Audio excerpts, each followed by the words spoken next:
Picoty Solaire, expert en solutions photovoltaïques pour un avenir durable. Et Akena, la reine des vérandas et des pergolas, vous présente Sud Radio, la planète demain, Christophe Debien. Bonjour et bienvenue sur Sud Radio pour un nouvel épisode de La planète demain, l'émission dédiée à l'écologie positive et raisonnée qui donne la parole aux acteurs du changement. Et bien aujourd'hui, dans la seconde partie de notre émission, nous aurons le plaisir de recevoir Bertrand Thomas, directeur général de l'entreprise Lams. Ah, on dit bien Lams ? Lams, créateur et fabricant de serres et de jardins d'hiver, basé depuis 1993 à la Châtaigneraie en Vendée. Vous allez nous faire rêver, j'ai l'impression. Mais pour l'heure, nous avons l'honneur d'accueillir dans nos studios Émeric Grange, cofondateur de 900 Care, la seule marque de produits de salle de bain rechargée, un gel douche et un gel moussant pour les mains, en bâtonnet à dissoudre dans un dentifrice en pastille à croquer et un déo à recharger. Bref, il crée des produits bons pour le corps et bons pour la planète. Bonjour Émeric. Bonjour Christophe. Alors, chers auditeurs, vous voulez prendre soin de votre corps et de la planète, eh bien, nous allons vous faire découvrir maintenant ces produits de salle de bain sains, efficaces et rechargeables dont vous ne pourrez plus vous passer. Cher Émeric, si j'ai bien compris, votre philosophie, c'est de nous faire aimer l'écologie. Quoi de plus positif ? Exactement, on est parti du constat que l'écologie c'est souvent quelque chose de moralisateur où on culpabilise beaucoup les gens. On a eu envie de changer ça. En gros, l'idée c'est de dire on va vous donner un produit qui est plus écologique mais qui est tout aussi agréable à utiliser et surtout qui est moins cher. Alors, l'industrie de l'hygiène personnelle repose encore sur un modèle de plus de 50 ans. Mais vous avez, décidé de réinventer ce secteur. Alors, du coup, comment procédez-vous pour réinventer ce fameux secteur ? On est parti du constat que quand on se promène dans un magasin et dans le rayon gel douche, on est entouré de produits qui sont emballés dans du plastique et qui sont composés à 90% d'eau. Donc de l'eau qu'on fait voyager sur tout le pays, ce qui génère énormément de CO2. Et donc nous, on a eu cette idée toute bête de dire, et si on envoyait que les ingrédients actifs, les 10%. Donc vous avez une bouteille réutilisable, vous avez des petits bâtonnets de poudre compressée, vous mettez les bâtonnets dans votre bouteille, vous rajoutez l'eau, et là vous allez recréer tous vos produits, votre gel douche, votre dentifrice, votre déo, sauf que vous n'avez pas jeté de plastique, puisque vous rechargez la même bouteille, et vous n'avez pas transporté d'eau, ce qui génère beaucoup moins de CO2. Et quels sont les résultats et surtout les bénéfices écologiques issus de votre procédé, de vos solutions ? Alors on a lancé il y a à peu près 5 ans. En 5 ans, on a économisé un peu moins de 10 millions de déchets plastiques, évité un peu moins de 10 millions de déchets plastiques et plusieurs millions de litres d'eau non transportés. Et vos recharges sont vendues à quel prix dans le commerce, par exemple ? Un gel douche, c'est 2,49 € la recharge, ce qui est en gros moins cher que la plupart des grandes marques que vous allez trouver. Pourquoi c'est moins cher ? Parce qu'on ne vend pas la bouteille à chaque fois. La bouteille, c'est 50% du coût de fabrication. Donc 50% de ce que vous payez quand vous achetez un gel douche, c'est quelque chose dont vous n'avez pas vraiment besoin. Ah oui, complètement. Alors avec un tarif assez bas, finalement, votre produit, est-ce qu'il est de qualité supérieure ? C'est la question qu'on peut se poser, bien sûr. Alors évidemment, c'est une question très légitime. Et il ne faut pas me croire moi, puisque évidemment je suis un peu biaisé. En revanche, il y a 60 millions de consommateurs qui a fait une étude. Il a classé 13 gels douche et 14 shampoings sur plusieurs critères, dont la santé et l'environnement. Et dans les deux catégories, c'est 900 Care qui a gagné. On a eu la note de A partout, à des prix inférieurs à celui de la plupart des grandes marques qui avaient été revues. Et lorsqu'on évoque des produits de chez 900 Care, est-ce qu'on peut parler d'innovation ou pas du tout ? Je pense que c'est une vraie innovation de rupture, c'est-à-dire que ça fait 50 ans qu'il s'est globalement pas passé grand-chose dans ce rayon. Alors bien sûr, on avait des déos 24 heures, maintenant on a des déos 48 heures ou 72 heures, mais globalement, on reste sur de l'innovation très très incrémentale. Nous, on arrive vraiment sur une innovation de rupture parce qu'on veut transformer la façon dont ce rayon fonctionne. On veut que la recharge, ça devienne la nouvelle norme. Et globalement, on espère que dans 10 ans, les rayons aient plus du tout la même tête.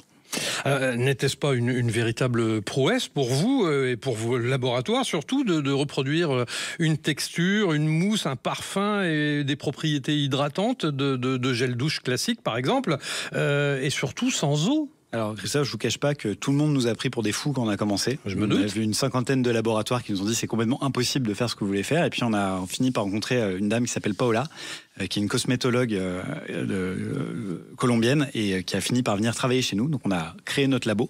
Elle a formulé jusqu'à trouver un produit qui se dissout et qui garde les mêmes propriétés de texture, de parfum, de mousse qu'un gel douche traditionnel. Et vous avez votre propre usine de production ou vous sous-traitez ? Alors, on a aussi créé l'usine, parce qu'en fait, comme on défriche complètement et que c'est une vraie innovation de rupture, il n'y avait pas de formule qui existait, donc on a dû créer de partir de zéro, et il n'y avait pas de capacité de production. C'est-à-dire que les labos traditionnels, ils ont des grandes cuves dans lesquelles ils mettent de la poudre et de l'eau et ils mélangent, et ça crée des produits. Nous, c'était un procédé qui était complètement différent. Donc on a créé notre usine à Saint-Étienne. Et ce qui est intéressant dans cette usine, c'est que c'est une usine qui est 10 fois plus compacte qu'une usine traditionnelle. Parce que finalement, quand on fait qu'on n'utilise que 10% du produit fini, ça se transpose aussi à l'outil industriel. Alors, pour que nos auditeurs et auditrices comprennent bien de quoi il s'agit, parce qu'on évoque produits sans eau, etc. À quoi ressemble votre procédé de shampoing et de gel douche, précisément? Donc vous avez votre bouteille réutilisable, qu'on vous envoie vide. Ensuite, on vous envoie dans des petits cartons des bâtonnets. Les bâtonnets, ça a la forme d'un bouchon de liège, c'est la même taille et c'est de la poudre compressée. Vous prenez vos petits bâtonnets, vous les mettez dans la bouteille et ensuite vous rajoutez l'eau du robinet. Vous attendez quelques heures et là, il y a un procédé qui va se passer qui va permettre de transformer les bâtonnets en produits d'hygiène. Alors, les produits, on va dire singuliers, formidables, mais quel est votre business model ? Alors, jusqu'à le début de l'année, on vendait exclusivement en ligne avec un modèle d'abonnement. C'est quelque chose que les clients qui choisissent l'abonnement adorent parce qu'on n'a plus besoin d'y penser. C'est des achats très très récurrents. Et on s'est rendu compte, en interrogeant nos clients, que c'était aussi un frein pour une partie de la population. Et donc depuis janvier, on a beaucoup accéléré sur la distribution en grande surface. En janvier, on était dans quasiment aucun magasin. Maintenant, on est dans 700 magasins. On espère finir entre 1000 et 2000 magasins à la fin de l'année. Et ce serait indiscret de vous demander votre chiffre d'affaires aujourd'hui ? On a fait 10 millions l'année dernière. Ah oui, c'est déjà une belle somme, oui. Ah oui, formidable, bravo. Je suppose que vous êtes aussi penché sur l'impact environnemental de votre activité. Si oui, quel est-il ? Alors, l'idée, ce qui est beau dans ce projet, c'est qu'on vient vraiment substituer une consommation par une autre. C'est-à-dire qu'à la place d'acheter une bouteille en plastique jetable avec de l'eau, on va acheter juste les bâtonnets d'ingrédients actifs. Et donc, c'est très très facile de calculer l'empreinte environnementale. Et c'est comme ça qu'on est arrivé à ce chiffre que j'évoquais tout à l'heure, de quasiment 10 millions de déchets plastiques évités grâce à notre solution. Et aujourd'hui, quels sont vos clients, du moins le profil de vos clients ? Alors, c'est quelque chose qui était très surprenant au début, puisque quand on a lancé cette boîte, tout le monde nous disait c'est un truc de bobo parisien entre guillemets. Et en fait pas du tout. On surpondère sur les zones rurales, sur les petites villes, et ça marche vraiment très très bien dans ces endroits-là. Alors, vous connaissez bien entendu l'environnement puisque vous êtes axé autour de ce sujet sur votre activité. Si je vous parle d'écologie positive, qu'est-ce que cela évoque pour vous ? L'écologie positive, en fait, pour moi, c'est de dire il faut arrêter d'être dans la culpabilisation, notamment des consommateurs. Pour moi, c'est pas aux consommateurs de faire plus d'efforts, c'est vraiment aux marques de trouver des solutions qui rendent le geste écologique plus pratique. Pour nous, par exemple, pourquoi est-ce que vous le feriez ? Parce que c'est plus simple, typiquement, de vous faire livrer. Comme c'est tout petit, ça passe dans une boîte aux lettres, donc c'est beaucoup plus simple que de recevoir un gros colis si vous achetez vos courses en ligne. Et aussi, c'est moins cher. Et donc, c'est vraiment, si on donne une incitation aux gens, que les comportements vont changer. Mais ce qui ne va pas marcher, c'est l'écologie négative, entre guillemets, c'est-à-dire vous culpabiliser en disant arrêtez d'utiliser du plastique, c'est pas ça le bon axe. D'accord, donc l'écologie punitive, on va dire, et finalement le côté négatif des choses, et vous êtes plutôt de l'autre côté, du côté de l'écologie positive, comme nous prônons dans cette émission, formidable. Merci infiniment de nous soutenir en tout cas. J'ai une dernière question, vous vous projetez comment, vous, à 2035 par exemple ? Alors, à 2035, en fait, on a un cap qui est très clair, c'est qu'on veut transformer le rayon. C'est-à-dire qu'on imagine un futur. Moi, j'ai 2 enfants, j'en ai un qui a 9 mois, un qui a 4 ans. Et quand ils iront faire leurs courses, quand ils seront adultes, j'imagine que la moitié du rayon, au moins, sera un rayon rechargeable dans l'hygiène et j'espère dans plein d'autres rayons également. Alors, comme je le soulignais en début d'émission, vous avez pour vision de rendre l'écologie de plus en plus accessible à tous. Est-ce que vous avez un plan de développement et des perspectives commerciales vers la grande distribution, par exemple ? Oui, on a vraiment beaucoup accéléré depuis le début de l'année. Oui, j'ai entendu tout à l'heure, les 700, à 700. Mais beaucoup plus encore ? On espère bientôt être dans tous les magasins, tous les hypermarchés. Là, on a déjà signé un accord national avec Carrefour, donc on est dans tous les hypermarchés Carrefour et on est actif avec toutes les enseignes. On espère de proche en proche augmenter notre distribution. Merci infiniment, cher Aymeric Grange, cofondateur de 900 Care, créateur de produits bons pour le corps et pour la planète. On se retrouve dans un instant sur Sud Radio avec Thibault le French Trotter pour un nouveau reportage en immersion. À tout de suite. Picoty Solaire, expert en solutions photovoltaïques pour un avenir durable. Et Akena, la reine des vérandas et des pergolas, vous présente Sud Radio, la planète demain, Christophe Debien.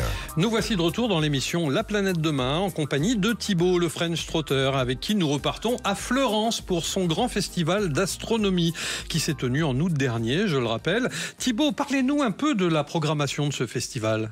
Alors Christophe, c'est un festival très riche et très varié au cœur du Gers, avec une dizaine de conférences par jour, destinées à tous les publics, néophytes, amateurs passionnés ou experts en astronomie. Cette année, on a notamment exploré le thème des océans, sur Terre et ailleurs. Autre temps fort, le marathon des transitions qui sensibilise le public aux grands enjeux environnementaux, puis aussi des ateliers, des jeux comme on l'a vu la semaine dernière. Il y a également bien entendu des observations du ciel, ainsi qu'un festival de films scientifiques. Et justement, son directeur, Quentin Lazarotto, nous en parle.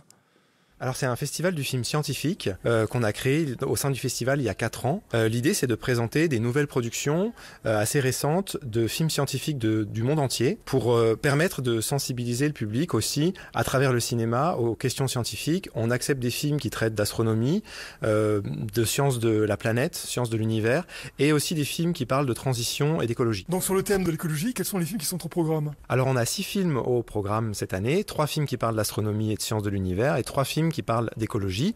Le premier, c'est celui de Yann Arthus Bertrand, qui s'appelle Nature, et qui est un film qui nous a beaucoup plu, qui est vraiment dans l'ADN du festival, parce qu'il parle d'astronomie, il parle du Big Bang, et comment la planète s'est créée, et où est-ce qu'on va. Les 2 autres films sont un film qui s'appelle Groenland, dans le sillage du commandant Charcot. Ce sont des scientifiques qui refont le voyage du commandant Charcot pour mesurer les différences de climat au Groenland. Et le dernier film est sur Anita Conti, une femme océanographe qui a été oubliée par l'histoire. La nuit vient de tomber sur Fleurance. On est au stade municipal. Et là, je vois plein de lunettes astronomiques pointées vers le ciel. Je rejoins Christian Sartini, qui fait partie des personnes qui partagent leur science lors des soirées d'observation du ciel, qui a apporté son équipement d'ailleurs ce soir. Avec quoi on observe le ciel ce soir, Christian ? Alors ce soir, on va l'observer avec un télescope un Célestron, qui du coup va permettre, par son diamètre et sa longueur focale, de pouvoir observer des objets du ciel profond. Donc objets du ciel profond comme des galaxies, des nébuleuses, des amas globulaires.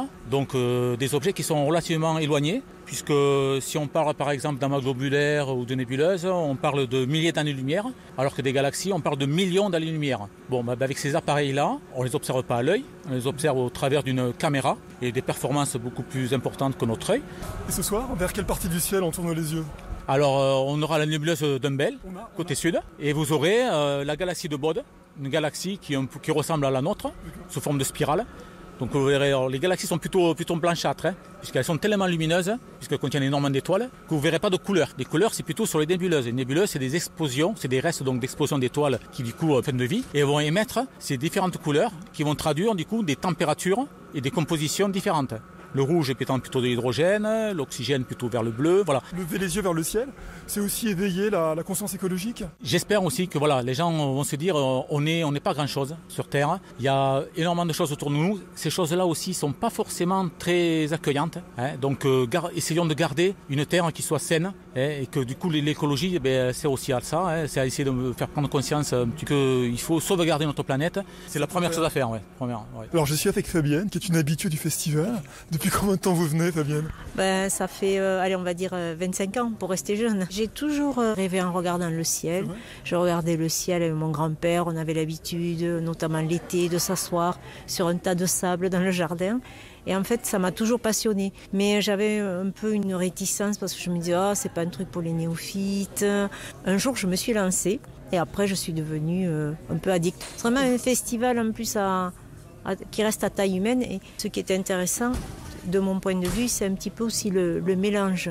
Les néophytes, des conférences à spectre un peu large qui restent accessibles. Et après, il y a aussi tout un public d'étudiants brillants, d'astrophysiciens. C'est ça que je trouve bien. C'est un peu ce mélange, on peut discuter un peu avec tout le monde. Eh bien, comme on l'a entendu, à Fleurance, on ne se contente pas de scruter les étoiles, on réfléchit aussi aux grands défis de notre planète. On se retrouve la semaine prochaine pour la suite de ce feuilleton consacré au festival. Merci beaucoup Thibaut, dimanche prochain pour de nouvelles aventures écologiques et bien sûr positives. Maintenant, nous avons l'honneur d'accueillir dans nos studios Bertrand Thomas, qui est directeur général de l'entreprise Lams, créateur et fabricant de serres et de jardins d'hiver. Il est basé depuis 1993 à la Châtaigneraie, en Vendée. Bonjour Bertrand. Bonjour Christophe. Alors vous proposez plus de 140 modèles de serres alliant style, qualité, savoir-faire pour cultiver ou protéger vos plantations. Admirer, flâner ou tout simplement vous laisser bercer par cette lumière qui transperce le verre. Vous aimez à dire que vos serres offrent une multitude de possibilités tout en conférant à votre jardin une légère touche de poésie. Cher Bertrand, présentez-nous votre activité et faites-nous rêver un peu plus dans ce monde chahuté. Alors en fait on a toujours été dans l'univers du jardin depuis effectivement le début des années 90. On a commencé avec les balançoires pour enfants, des portiques pour enfants, et puis on a poursuivi ensuite avec les piscines. Et en 2010, on a eu l'opportunité de reprendre une activité qui était tournée vers la fabrication des serres. On est tombé amoureux de ces serres et effectivement, on a commencé à imaginer, développer des univers pour le jardin, parce que la serre, c'est d'abord un lieu où ça peut être un lieu de culture, mais c'est aussi un lieu de plaisir. Donc l'idée, c'était de trouver ou de créer une gamme, comme vous l'avez dit, qui est assez conséquente pour répondre à tous les besoins, toutes les envies, en fonction de l'espace dont on peut disposer dans les jardins. Donc c'est un univers un peu particulier qu'on se fait pour soi-même et pour son plaisir en fait. Alors à quoi ça sert une serre et pourquoi acheter une serre aujourd'hui ? Alors une serre, sur l'origine de la serre, c'est quand même de capter le rayonnement solaire pour le transformer en chaleur. La serre sert d'abord à cultiver, à protéger les plantes, à faire son petit potager. Voilà, c'est le principe de la serre. Effectivement, quand le soleil est abondant, la serre devient très rapidement suffisamment chaude pour pouvoir protéger, recevoir les plantes et les cultures.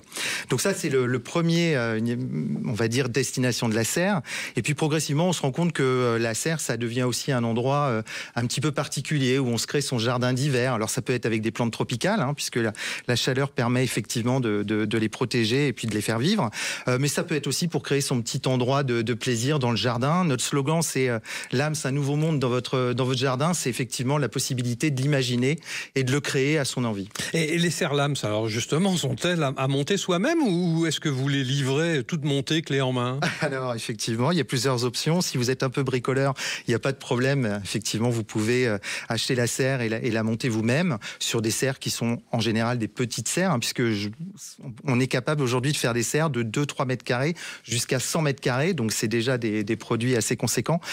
Et on offre aussi la possibilité pour nos clients de les monter un petit peu partout en France, voire au-delà des frontières quand on nous le demande. Alors j'ai noté que vous étiez lauréat du Fabriqué en France à l'Élysée en 2024, mais quel bénéfice en avez-vous retiré ?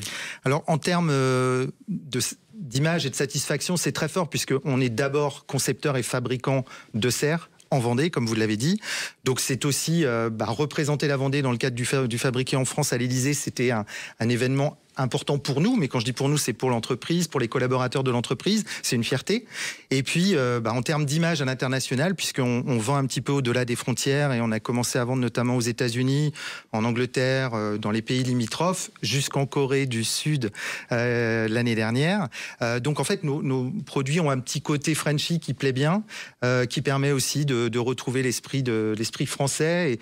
Et c'est vrai que d'être lauréat du Fabriqué en France, c'était un atout qui nous permet de communiquer sur le sujet. Alors revenons sur le sujet environnemental. Connaissez-vous les impacts de votre activité sur la biodiversité ou plus généralement sur l'environnement ? Tout à fait, puisque en fait l'origine du pas qu'on a sauté ou franchi dans cet intérêt-là, c'est que on a fait un investissement industriel important au moment du Covid, début des années 2020-21. Et effectivement, se sont posées des questions au niveau des partenaires bancaires qui ne se posaient pas avant. C'est quelle est votre démarche, quelle est votre stratégie, comment fonctionnez-vous au niveau de l'environnement et du respect de l'environnement. Des questions qui jusqu'à présent étaient peu posées. Donc l'idée, c'était immédiatement se dire faisons un bilan carbone pour savoir où on en est. Et effectivement, on a fait un bilan carbone. Alors on a toujours eu Je vous le disais, on a travaillé dans les produits du bois aussi. On a toujours eu consacré une importance assez forte sur l'environnement, le jardin, aussi l'esthétique du jardin. Et ce bilan carbone nous a enclenché en fait vers une nouvelle dynamique qu'on n'avait pas forcément.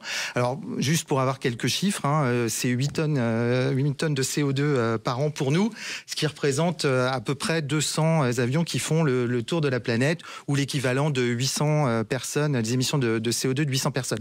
Donc effectivement, partant de là, on s'est dit pourquoi ne pas aller un petit peu plus loin, d'avoir une démarche proactive et de sensibiliser ou donner l'envie à nos collaborateurs de travailler sur ce bilan carbone, et parce que c'est bien d'avoir un bilan carbone, mais qu'est-ce qu'on en fait au final?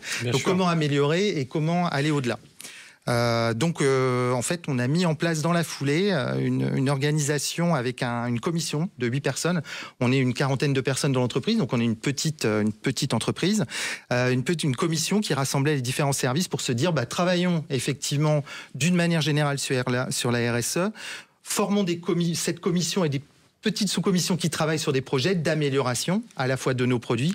Comment effectivement la serre quelque part, c'est aussi, je vous le disais tout à l'heure, c'est avoir son petit potager près de soi. Donc c'est réduire aussi le transport pour amener les aliments chez soi. Donc voilà, ayons une dynamique autour de ça. Ok, et est-ce que vous soutenez des associations, fondations, fonds de dotation par exemple? Exactement, puisque pour aller jusqu'au bout et dans l'esprit de la motivation aussi de nos collaborateurs, c'est de se dire qu'est-ce qu'on se donne comme projet, comme mission. Et j'ai eu l'opportunité de rencontrer Séverine Briand, le fonds Rhinos, qui m'a proposé de devenir un partenaire. C'est tout à fait récent puisque c'est il y a quelques semaines de ça, et on s'est dit pourquoi ne pas aller plus loin. Effectivement, l'esprit du fonds, ça donne aussi un projet, une sensibilité, puis ça donne une impulsion quelque part aux équipes de dire on y va, on se lance dedans et on franchit une étape. Alors pour information, il y a quelques mois, j'ai reçu ici même Aline Bernardo, qui est la directrice RSE du groupe Rhinos à La Rochelle, et qui nous avait présenté d'ailleurs le fonds de dotation Rhinos, que vous soutenez, pour la préservation de l'eau et de la biodiversité, et que vous avez donc décidé d'accompagner de façon assez durable, si j'ai bien compris. Absolument. Merci beaucoup, cher Bertrand Thomas, directeur général de l'entreprise Lams, créateur et fabricant de serres et de jardins d'hiver, basé à la Châtaigneraie, en Vendée. On se retrouve sur Sud Radio dimanche prochain à 12h30 pour un nouvel épisode de La Planète Demain, bien sûr. En attendant, retrouvez tous mes podcasts sur la chaîne YouTube de Sud Radio et découvrez ma nouvelle plateforme digitale de télévision, laplanètedemain.plus. À dimanche prochain. Akena, expert en carport et pergola solaire pour des économies et un avenir durable. Et Picoty Solaire pour que l'avenir s'éclaire avec des choix durables. Vous ont présenté Sud Radio, La Planète Demain, Christophe Debien.